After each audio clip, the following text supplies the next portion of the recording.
cruising slowly down the cut. We are no longer in life's run.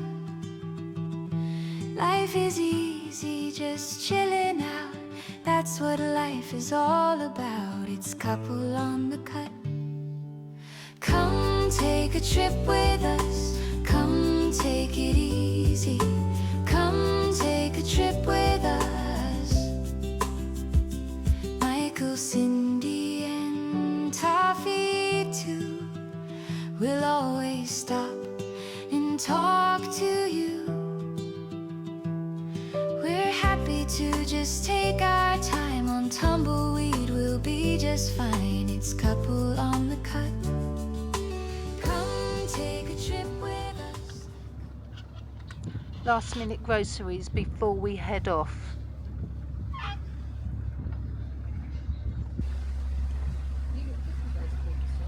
you.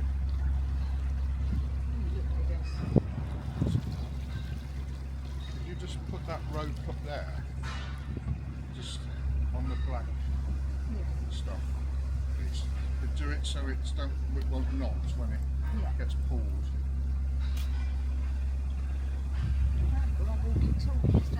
Sorry? Yeah, but alright, I mean, I've got mine on. They're on the boat, so.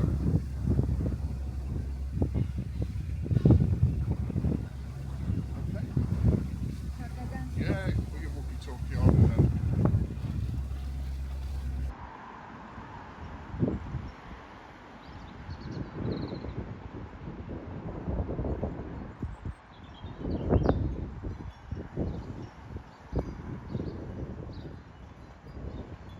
Good morning, everyone. Morning. Hope you're well. We've left Rugeley on our way to what is it? Alrewas. Yeah, I can't say that, but we might stop at Friendly Junction on the way, depending on what the weather's going to do. David's following us, but you had your birthday celebrations in Rugeley, didn't you? Yes, I did. David and Em created a birthday buffet for me, and it was absolutely lovely. And I got birthday presents and cards and birthday wishes, and thanks to you that follow us that also sent me birthday wishes. It's really lovely. Really enjoyed myself. And you drank some alcohol. Yes, and I drank some alcohol. I don't usually drink, not because I've got anything against it. It's just that I like drinks that don't taste of alcohol. Apart from rum, coffee rum is different. I do like coffee rum. And David and I had a drink too, which is equally as unusual, isn't it? Sadly, not as unusual as perhaps it should be. But yeah. So we've been. This is like the end of February, and we've been on the boat a year from the 6th of February was the anniversary, wasn't it? Yeah. So, on reflection, how's it been?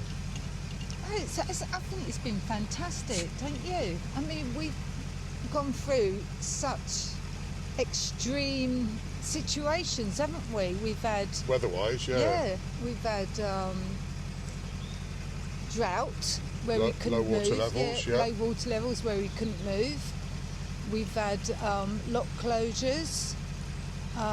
We've had snowed in and iced in for over 9 days. Yes, which that vlog's got out, hasn't it? Yeah. So you may have seen that. If you haven't, it's footage of us being totally iced in, isn't it? Yes. I was trying to encourage Cindy to walk across the canal on the ice to see how strong it was, but you weren't up for it, were you? No. Although we could have, because that bit we took out was quite wide, wasn't it? Yeah, I wouldn't have trusted it, to be honest. But yeah, no, it was a lot of fun though. But we've had like such extremes. Yeah. And yet we thought that'll test us anyway. You know, the year of really hot drought weather, being closed down, couldn't move for a little while. 3 months actually, nearly, wasn't it? 10 weeks or whatever it was. And then being iced in. And our first real experience of all the seasons on the cut, really, wasn't Yeah, it? yeah. But it hasn't.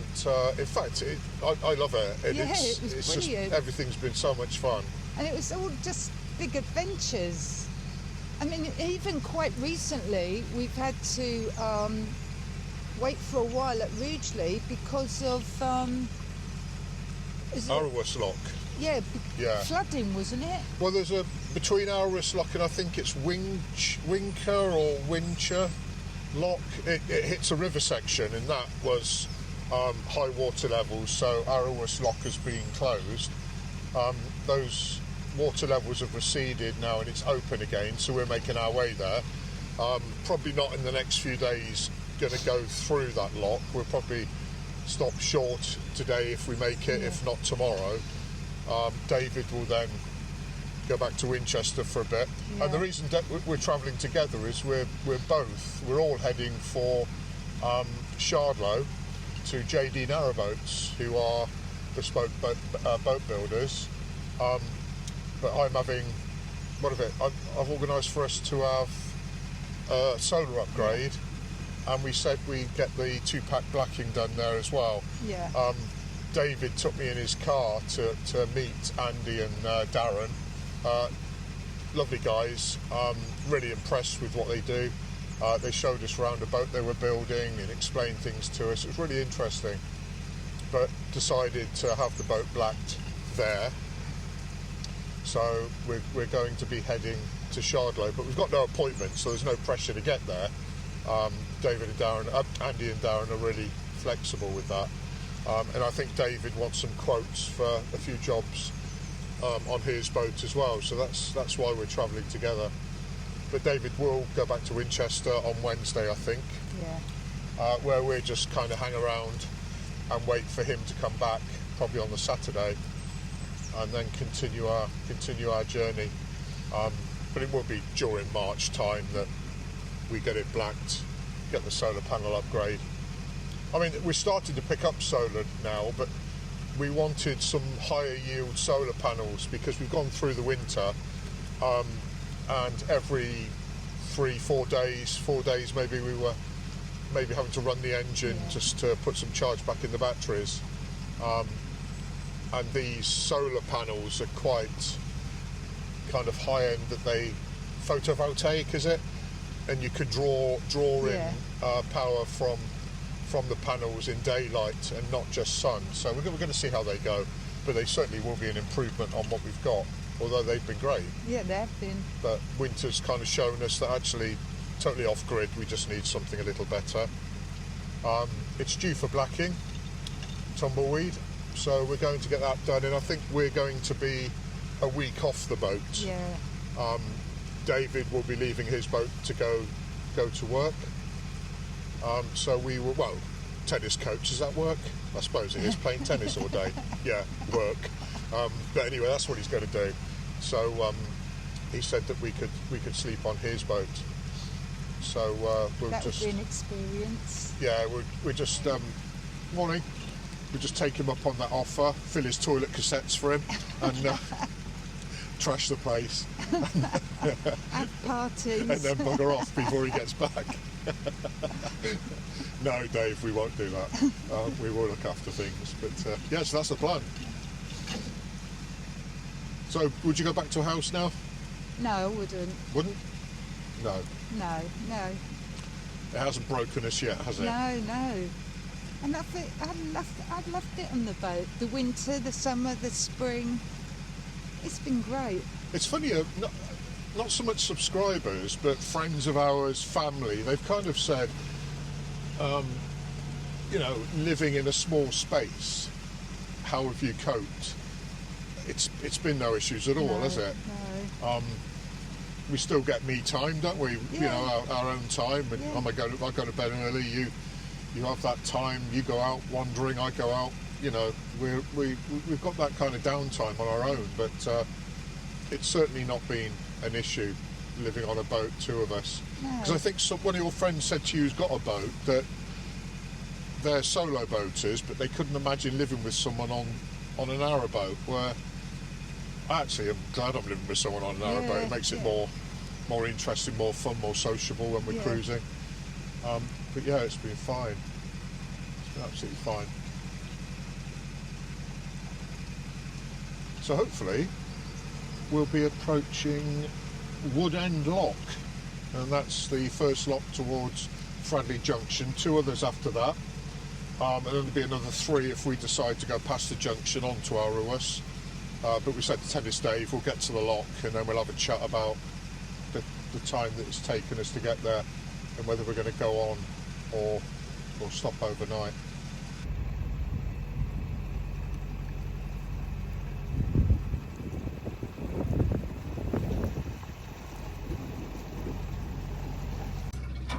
Come take a trip with us. Come take it easy.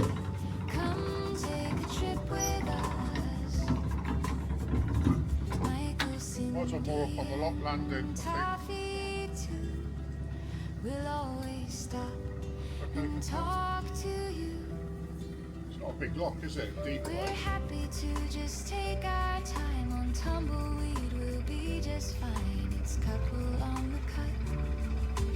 Come take a trip with us.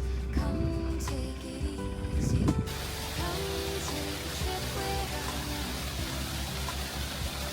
We live our life, allowing us to be captured on film to share with you the beauty of this life that we now enjoy. It's couple on the cut. Come take a trip with us. Come take it easy. Come take a trip with us.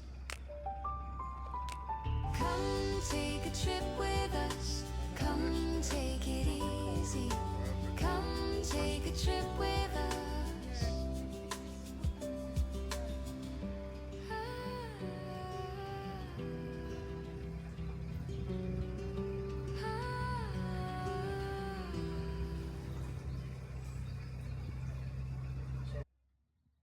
Arrived at Alrewas.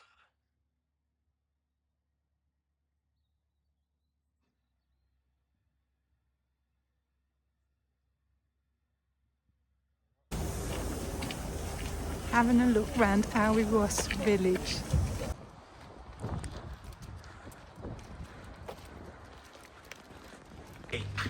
Oh, steady.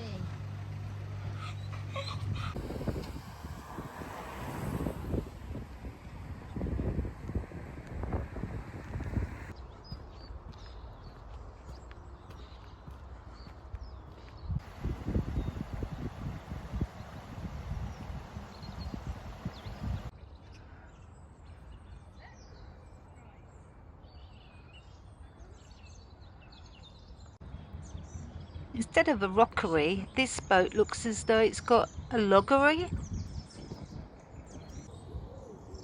A lovely sunset.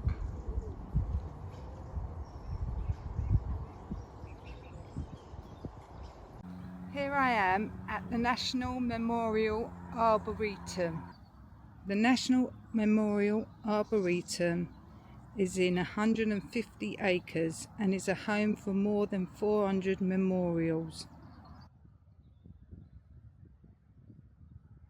The largest memorial at the Arboretum is the Armed Forces Memorial.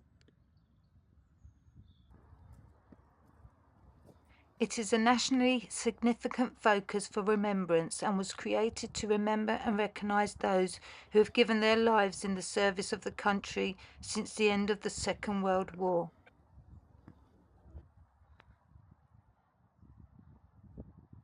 Since 1948, the men and women of the armed services have taken part in more than 50 operations and conflicts around the world, often working as part of the United Nations, NATO, or other coalitions.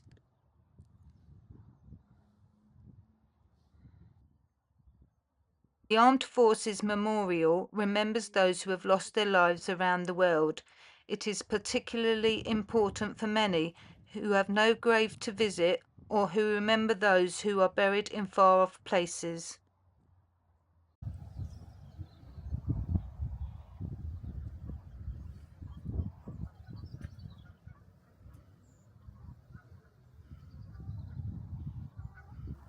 My dad served in the war, but you would never hear him talk about it.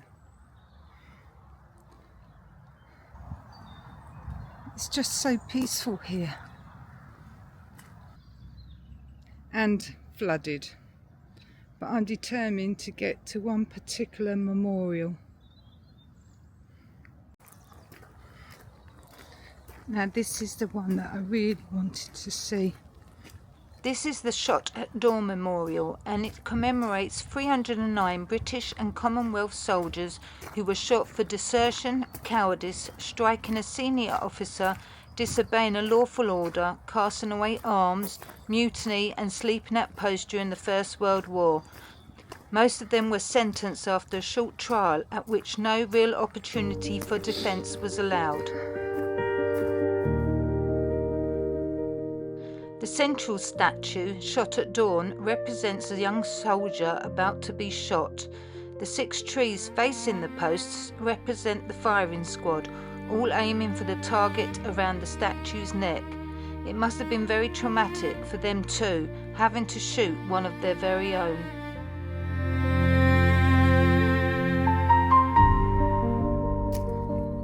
Today it is recognised that some were underage when they volunteered and that many of them were suffering from post-traumatic stress disorder, which was not recognised as a medical condition until 1980. In 2006 they were officially pardoned by the British government.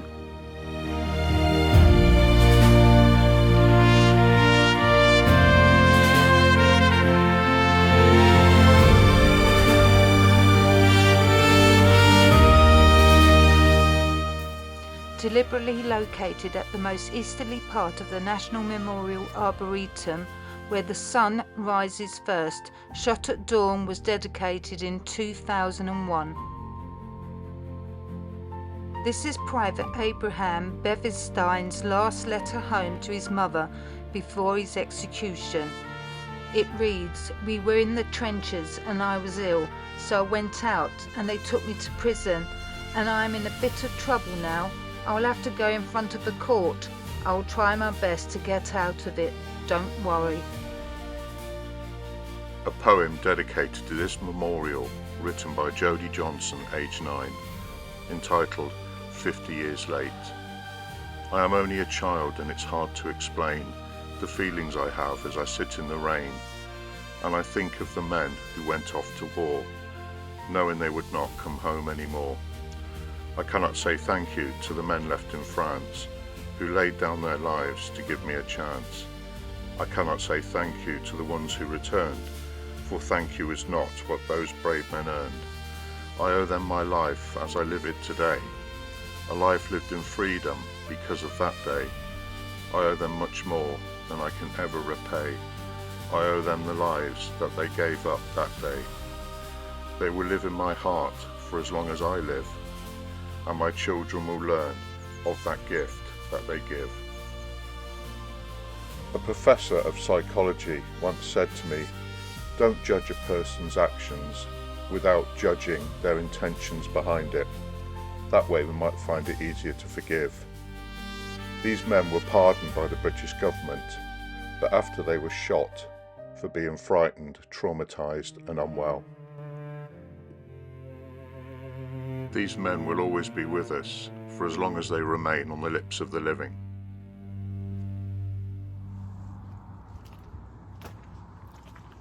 A walk in the evening with Toffee.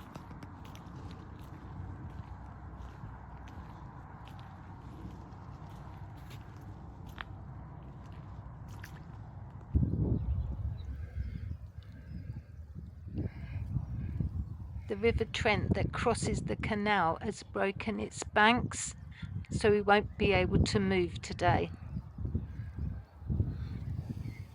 So we decided to join in at bingo and quiz night at the local pub. David won a beer for getting one line at bingo. Have you lost your voice? Yeah.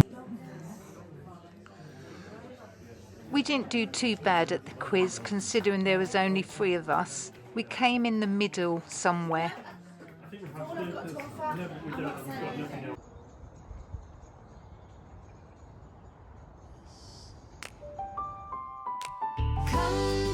trip